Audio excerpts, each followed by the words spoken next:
Fair enough. Virginia. Virginia's our final team. I incorrectly called them the Commodores. I don't know why. Because you're rude.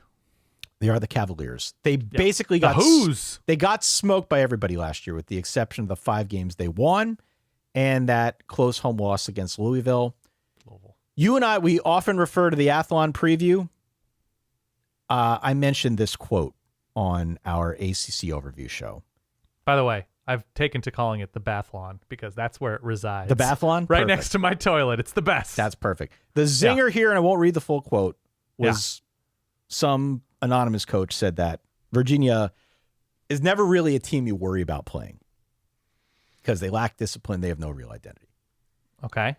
So I think despite the brutal honesty, Vegas is actually pretty high on Virginia. They've got the win total at 6.5. That's according to DraftKings. It's year 4 for Tony Elliott. 2 3-win seasons. He won 5 last year. If he goes to a bowl this year, I don't think they're getting rid of him. If he doesn't, then I think it's a different conversation. I think they got better. I think they got deeper via the portal. Took on 31 transfers. It's a surge of talent. It's a big deal. And I think the depth that they added is probably a bigger story with how injured they've been over the last couple of years. So the vibes are actually pretty good going into this season. Chandler Morris is going to be the quarterback. He's the guy who transfers up from North Texas. We've heard Chandler Morris's name via Oklahoma and TCU as well. We've heard Chandler Morris's name now for 4 years. He's better than what they had. But this is also a different system than the air raid that he's been running elsewhere. So how he adapts to that will be really interesting to see. Should be deeper at running back along the line. They brought over your boy, big number 83, Jaden Thomas from Notre Dame, after losing Malachi Fields to Notre Dame. So a bit of a trade there.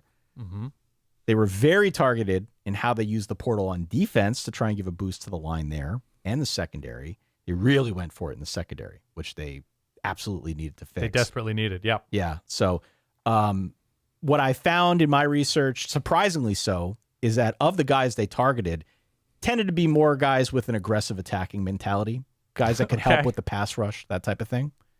It's just a lot new. You know, this is kind of a recurring theme now in the year of our Lord 2025. There's a lot new. Have we seen the track record for Tony Elliott thus far, where we've got confidence in him bringing all this together and taking a big step forward after 3 years on the job?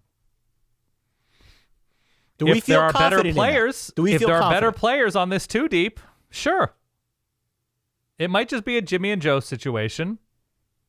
If their secondary is only underwhelming, that's a big improvement from where they were last year. One of the best exercises you could have done last year was play receiver against this Virginia secondary. My God, they were terrible.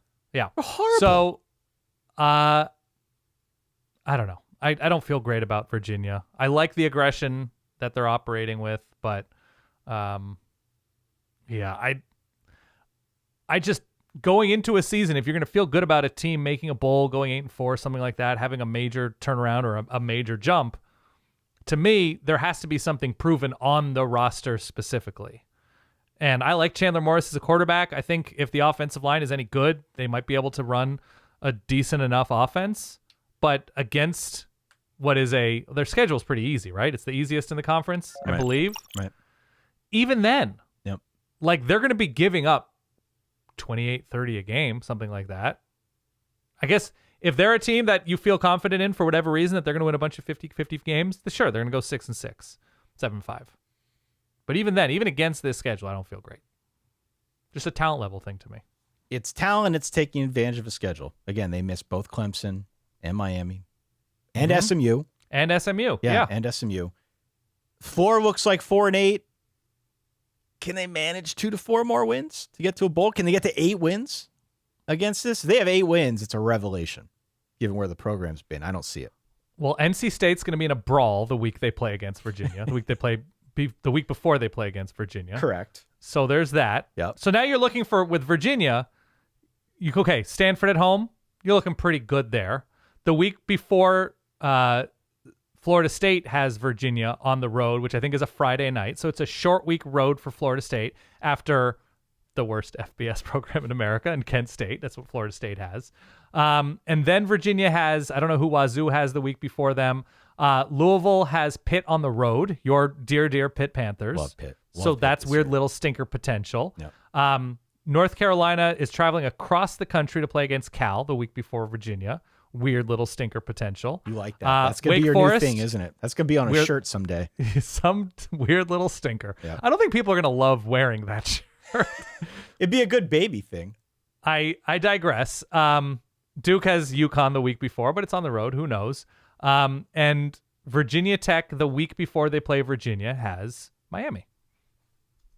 So I don't know. Maybe they're a little gumpy.